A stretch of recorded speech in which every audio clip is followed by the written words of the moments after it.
Story appears ordinary till you see the core side of it. And what you're looking for is the story behind the news. We bring it to you from Lagos, the commercial capital of Nigeria. Giving you all sides and political stories round the clock. Every detail from the start line to the final whistle.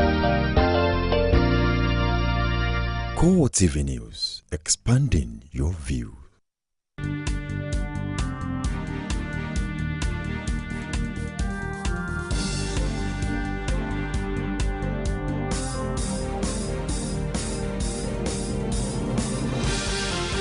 Hello and thank you for joining us this morning. I am Frank Omalape, and here are some of the stories we're filing at this time on CoreTV News Hour.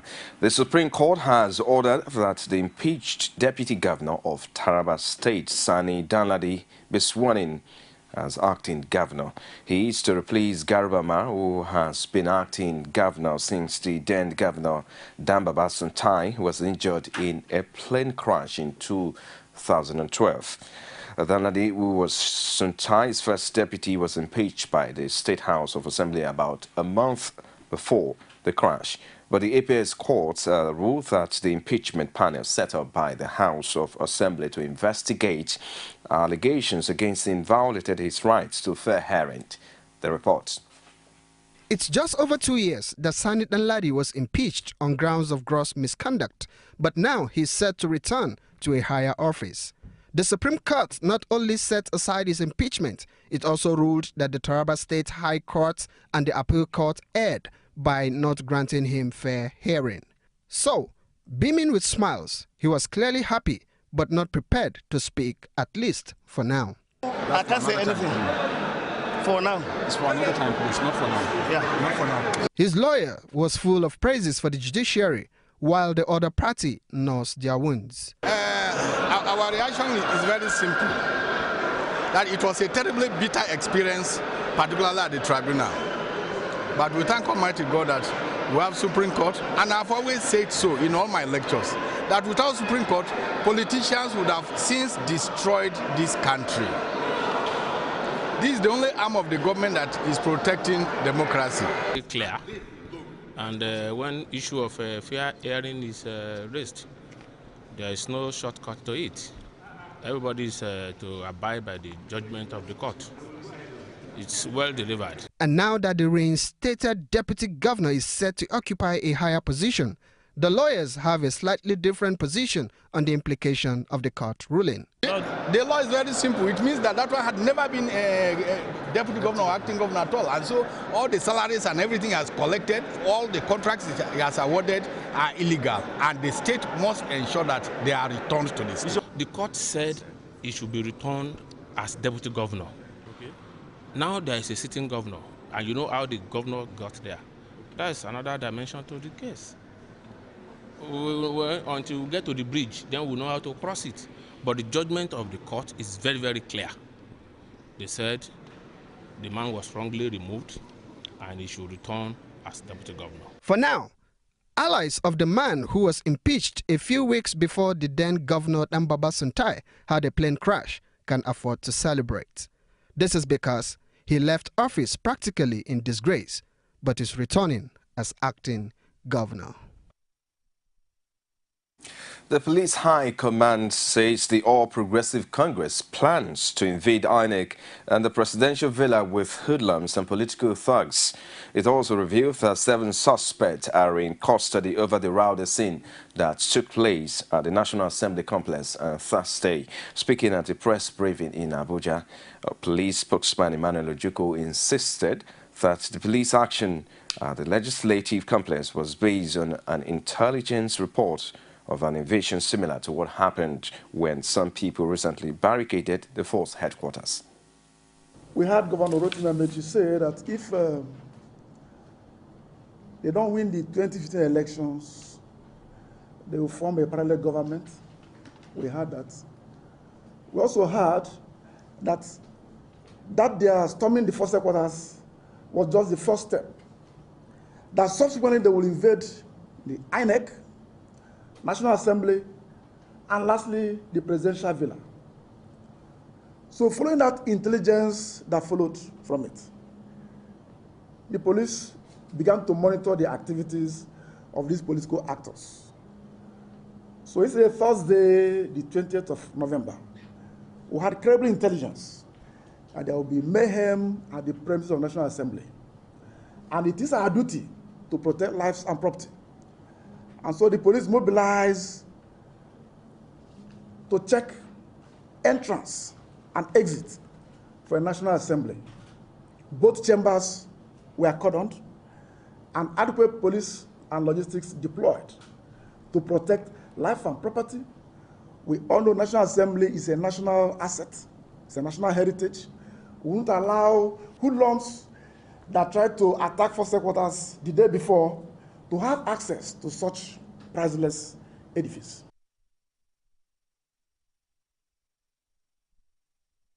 Senate President David Mark has admitted that he was assaulted by a member of the House of Representatives when he attempted to intervene in the crisis that followed the police invasion of the National Assembly. He, however, said he had forgiven the lawmakers, who has since been identified as Abdulmalik Cheche, a PDP member from Niger State. Mark added in a statement that both the Speaker of the House of Representatives, Aminu Tambuwal, and the Niger State Governor, Babangida Aliyu, had already pleaded with him on behalf of the lawmaker over his unruly behavior.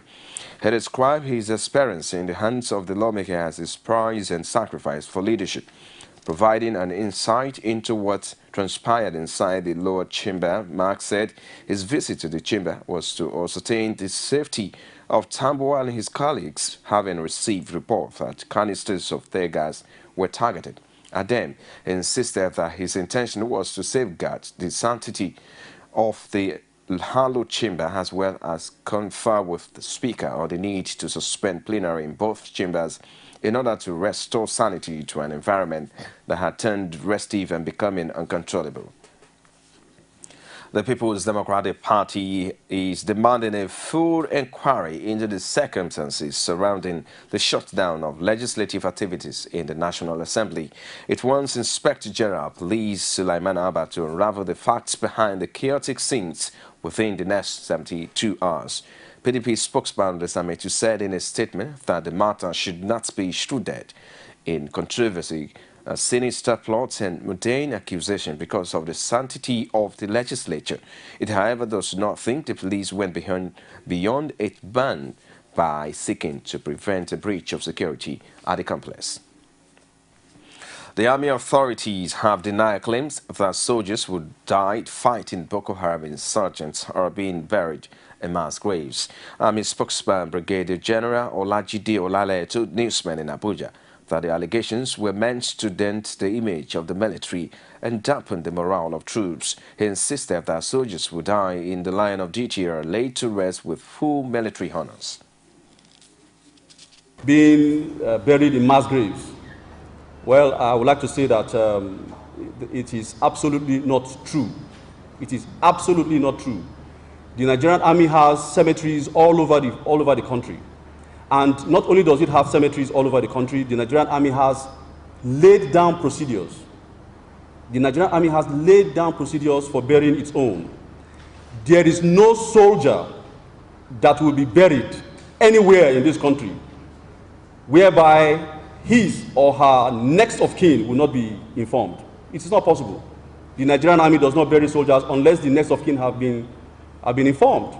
So to that effect, when the next of kin is informed, it means that the authority to bury such soldiers has been obtained from the next of kin. And I'm sure all of you know that some of the best well-kept cemeteries in the Federation are owned by the Nigerian Army. Therefore, the soldiers that have unfortunately paid the supreme price in our war against insurgency in the Northeast are buried with all respect, with all due military process and procedure. They are given the appropriate regimental burial. Meanwhile, the Nigerian military says these exploits of hunters in the ongoing war against insurgency is being deliberately misrepresented to ridicule soldiers in the line of duty. It, however, admits that the hunters have been supporting the troops in the ongoing onslaught against Boko Haram. Defense headquarters said in a statement on its website that claims that hunters liberated some communities as part of mischievous campaign to disparage the professional efforts at containing the terrorists, especially in Adamawa State. It, however, noted that the result of the military efforts was soon manifest for the whole world to see. CoreTV has come across the celebrated head of local hunters in Gombe local government area of Adamawa State, Yakubu Ali.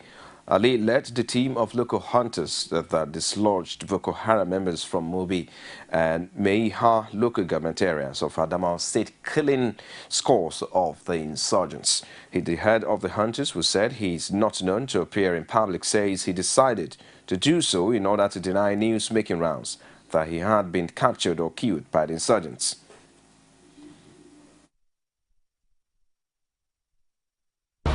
Ni sarkin bakan Gombe ba wanda ya kama ni, ina gida ina zaune abina.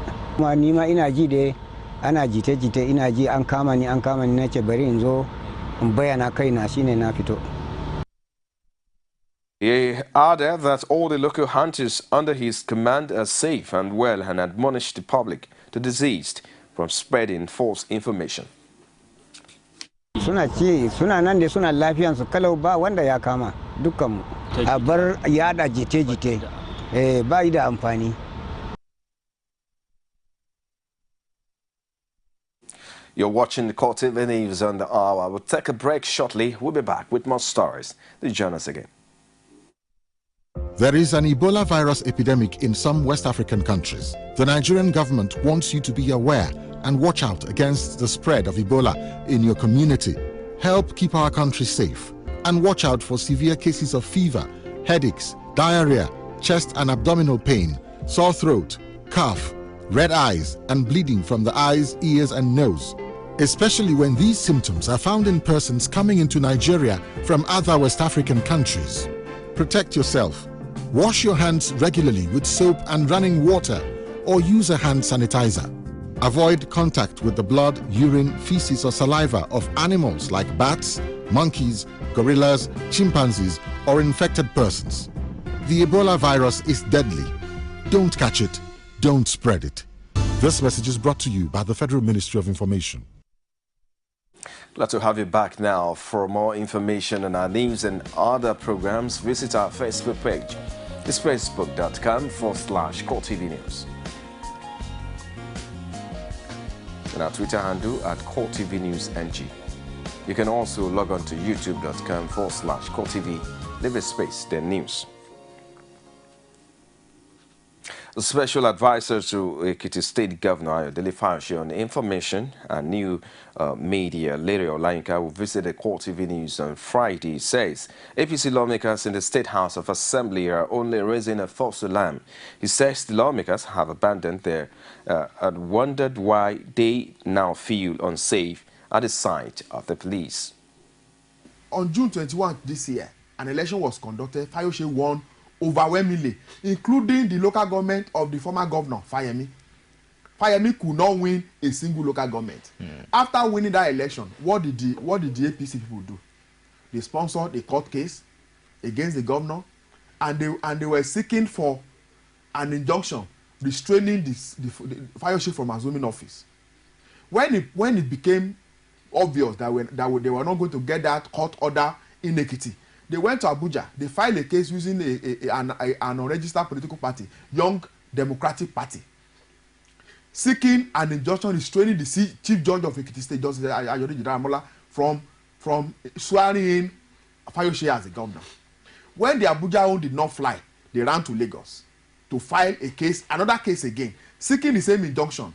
As at the morning of October 16 this year, when Fayose was being sworn in, the APC people were still sure that a court order will come from Lagos and stop Fayose swearing. And that was the reason Omini did not attend the inauguration, because he was actually prepared to be sworn in as the acting governor. When that failed, the next thing was for them to apply their plan B, and the plan B is use the House of Assembly to frustrate the government. Arewa Consultative Forum, ACF, wants the National Assembly to project President Goodluck Jonathan's request for another extension of emergency rule in Adamawa, Borno, and Yobe State. The National Publicity Secretary of the forum, Muhammad Ibrahim, said in a statement issued in Kaduna that emergency rule is now a routine exercise and not a solution to the insurgency ravaging the region. According to the Northern Nigerian Group, it's worrisome that the federal government does not appear to have a better solution to ending the menace. It noted that emergency rule has provided insurgents more opportunity to seize more territories without an appreciable resistance from the military. While a Yola-based legal practitioner, Zubairu Luni, says the inability of the National Assembly to approve the President's request for the extension of the state of emergency in the three northeastern states of Adamawa, Borno, and Yobe means that governors of the affected state will assume their security responsibilities. Section 305 sub 6 and paragraph B spelled out. That is where the National Assembly, that is consists of the House of Reps and the Senate. That is, if the National Assembly is in session, or if they are not in session, 10 days is required by the Constitution for the National Assembly to convene and pass a resolution. If 2/3 of the members, that is, if the resolution cannot be passed by 2/3, automatically the state of emergency has now ceased. That is, from there, they have not approved the request made by His Excellency, that is the President, for the National Assembly to approve. Because state of emergency, the President can just proclaim it. They subsequently will send to the National Assembly for approval. Now, if the National Assembly, after extension from 6 months, now they refuse to pass or to approve for the President, 2/3 has not been obtained, then automatically go based on section 305 sub 6 paragraph B I have just mentioned, then there is no state of emergency. That is, the state governors should take security control of their respective states. He added that the Constitution has not provided for the President to bypass the National Assembly in extending the state of emergency as suggested by some people. The provision of the Constitution has stated it clearly under section 305. There is no way that the President the Constitution has not provided that. Now, an attempt by the President to do so, it can be termed as unconstitutional. Now, you look at it, the action of the President must be guided by the provision of the Constitution. Bayelsa State Governor Seriake Dixon has dismissed suggestions of feud with President Goodluck Jonathan over party affairs in the state. Speaking with State House correspondent on the sidelines of the National Economic Council meeting in Abuja, the governor insisted that there is peace in the state. Kings and leaders, rulers, to felicitate Mr. President and his family, even though we know he doesn't normally celebrate birthdays. But we thought this is an opportunity to solidarize with him and let him know that we, his people, are there for him. And also, I gave a report that Bayelsa is on course, Bayelsa is moving, Bayelsa is on track, Bayelsa is united, Bayelsa is stable, Bayelsa is at peace with itself and at peace with the rest of our country. We are grateful to Nigerians. We are at peace with the rest of the world. And we hope the best. We wish the best for Mr. President. We wish the best for our country. And we wish, of course, the best for Bayelsa.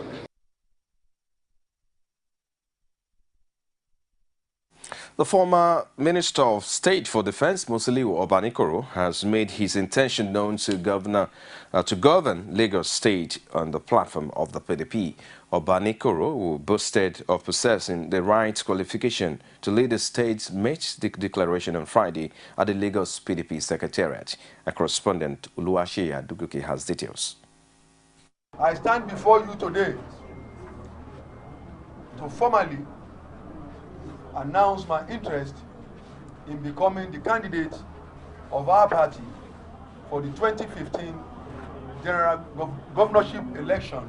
The People's Democratic Party Secretariat was agog as party faithful, families and friends of Musiliu Obanikoro joined him as he made his intention known to vie for the governorship of Lagos State, claiming his experience is a good platform to do a good job of leading the state. A state that I have had the singular opportunity to serve as a director, as a chairman of a local government, as a commissioner, as a senator, as a and I've equally enjoyed real privilege of serving this great country of ours as a minister, as a chairman of a board, Nigeria Industrial Trust Fund, and as an ambassador of our great country to the Republic of Ghana. This array of exposures and experiences has come with a price that only a man who has passion for service can continue to endure and continue to challenge himself to do more. Obanikoro says, contrary to some people's opinion, he is a man of peace. Some people have said so many things about me, negative ones indeed. Some have said Koro is a thug. Koro is a promoter of violence. I'm not any of this. I cannot be a thug. I'm a father who have raised children who have also right now distinguished themselves in what they are doing.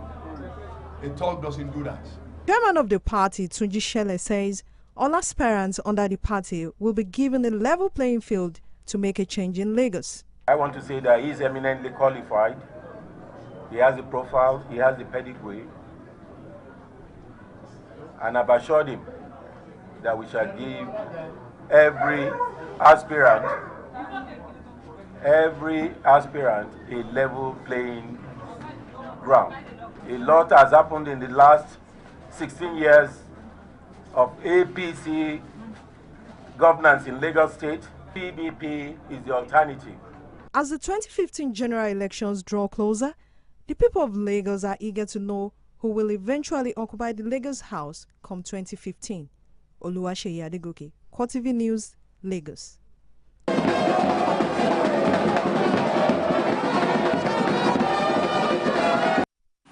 The Lagos State Governor Babatunde Fashola has queried the inability of states to appoint the number of query judges without the approval of the National Judicial Commission. Fashola stated these are the swearing-in of 4 newly appointed judges of the State High Court. Our correspondent Abiola Oluwole was there, and his report is presented from our studios. The appointment of the new judges follows the constitutional provision and recommendation of the National Judicial Council to the state governor. Speaking after the swearing-in of the 4 judges, Fashola charged them to shun any act capable of bringing their office to disrepute. He, however, lamented the limitation on the number of High Court judges state government can appoint by the National Judicial Council. There will never be a perfect constitution, but there must be men and women who must be very, very flexible about how these provisions are applied in order to achieve the ultimate purpose, access to justice. Is access to justice served by limiting the number of judges that a state with a growing population can appoint? The Chief Judge of the state, Oluwafunmilayo Atilade, says the appointment would further enable the State High Court to cope with the high volume of cases it has. I therefore urge you all to live up to your calling and be faithful and true to the sacred oaths you are about to be administered today, as you be made accountable should your conduct or reputation fall short of what is expected of such a high office. The new judges include Serifat Sunaike, Iyabo Akinkugbe, Jubril Bashua, and Abdulfatah Lawa. Iyabo Akinkugbe, who spoke on behalf of the newly appointed judges, promised to be diligent in the discharge of their duties. With the newly appointed judges, the Lagos State High Court now has 54 judges.